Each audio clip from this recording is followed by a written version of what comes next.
Let's be honest, there's a huge difference between growing crops and running a farm business. And there's an even wider gap between running a farm business and running one that is long-term sustainable and profitable. A recent farmer I interviewed was doing everything right. Certified organic, quality product, good prices, showing up every single week. But the farm was barely breaking even.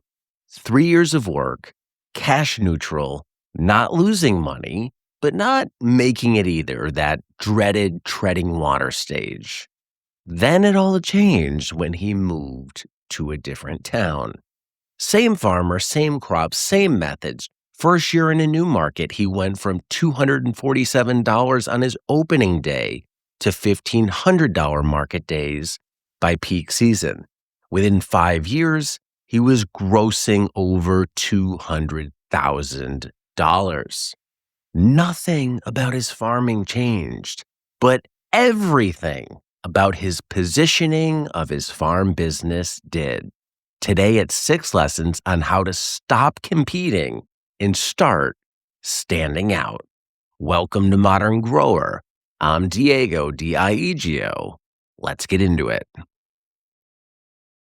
The farmer that I mentioned in the intro, his name was Shane, and he runs Aslan Organics in Ontario, Canada. He spent his first 3 years in British Columbia, Canada. He was near Vancouver, an hour and a half outside of the city, and the market was saturated with small boutique growers.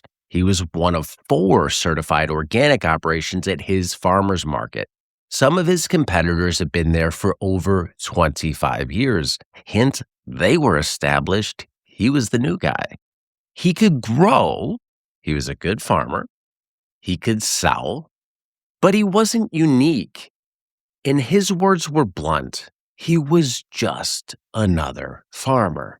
When he moved to Sarnia, Ontario, a town of 75,000 people, he was the only organic grower in the market. The only one.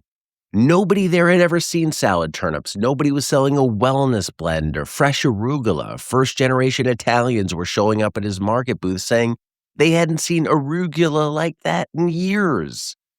He didn't get better at farming when he moved. He got better at choosing where to farm. Before you invest a single dollar in your business, look at your market, not your product. How many other people are selling what you sell, to who you're selling it to, in the place you're selling it? If the answer is a lot, you don't have a quality problem, you have a positioning problem. Sam Bellavance is a farmer who runs Sunset Lake CBD out of Vermont. Back in 2018, when hemp was legalized, 3,000 acres were planted in Vermont alone. Everybody thought it was a gold rush. Dairy farmers were selling their herds to buy hemp seeds. By 2021, 300 acres were planted. 90% of the market had disappeared. The people who survived weren't the biggest growers. They were the ones who built a brand. Sam tried selling through gas stations first, and he quickly realized to compete at that price point, he'd have to cut his quality standards. So he pulled back, and he repositioned as what he called the craft brewery of CBD.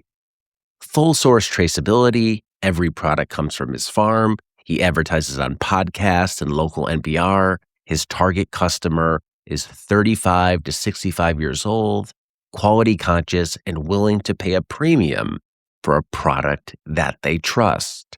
He stopped trying to be the cheapest option on the gas station shelf and instead started being the only option for people who cared where their CBD came from.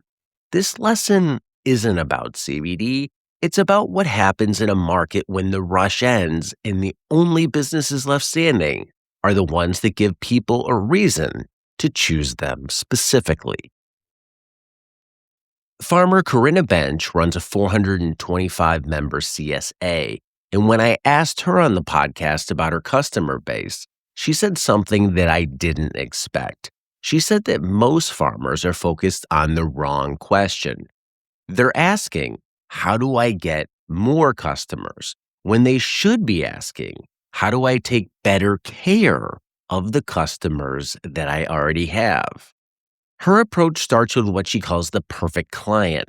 If you could clone one person, your best customer, what are they like? What do they value? What words are going on in their head? What do they already believe about health, nutrition, food, and supporting local agriculture?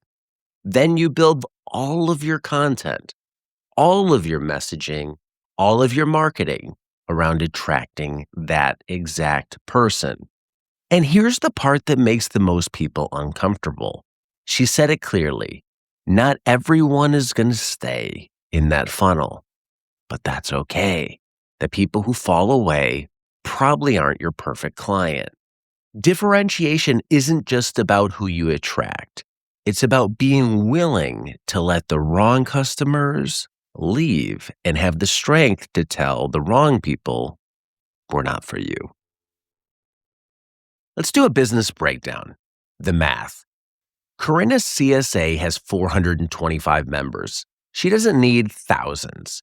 She needs the right hundreds of people who stay, who increase their order value over time, who become what she calls super fans of her farm. One deeply loyal customer who buys every single week for 3 years is worth more than 10 customers who try you once and never come back. The move. Write down the name of your single best customer, the one who buys the most, complains the least, and tells their friends. Now describe that person in one sentence. That sentence is your marketing strategy. Build everything for that person so you can attract more of them. The mindset. You don't need more customers in many cases. You need more of the right customer. Farmer Leslie Dennis found her first customers in a yoga studio, not a farmer's market, a yoga studio. Her logic was simple. People who invest in fitness and nutrition are already spending money on health. They're already thinking about what to put in their body. A bag of fresh microgreens on their doorstep isn't a hard sell to someone who just paid for a yoga class. She gave the instructor some sample bags to hand out to her students. She went to gyms. She found personal trainers. She put her logo on every delivery bag so that when it showed up on a porch, the neighbors saw it. She didn't wait for health-conscious consumers to find her at the market. She went to where the health-conscious consumers were already gathered. Think about who already believes in what you sell, not who you have to convince. Who already gets it? Where do they spend their Saturday mornings? What stores do they already shop in? What classes do they take? What podcasts do they listen to?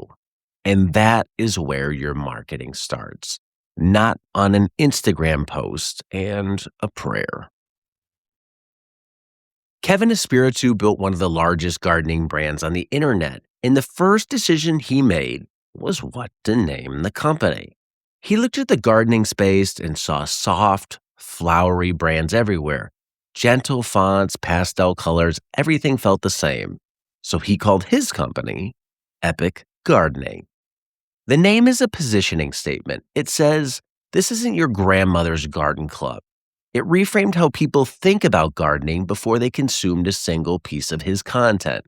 Sam did the same thing with Sunset Lake CBD. He could have leaned into the wellness spa calm aesthetic that every other CBD brand uses. Instead, he positioned as the craft version, the one where you know your farmer, you know the field, you know the process.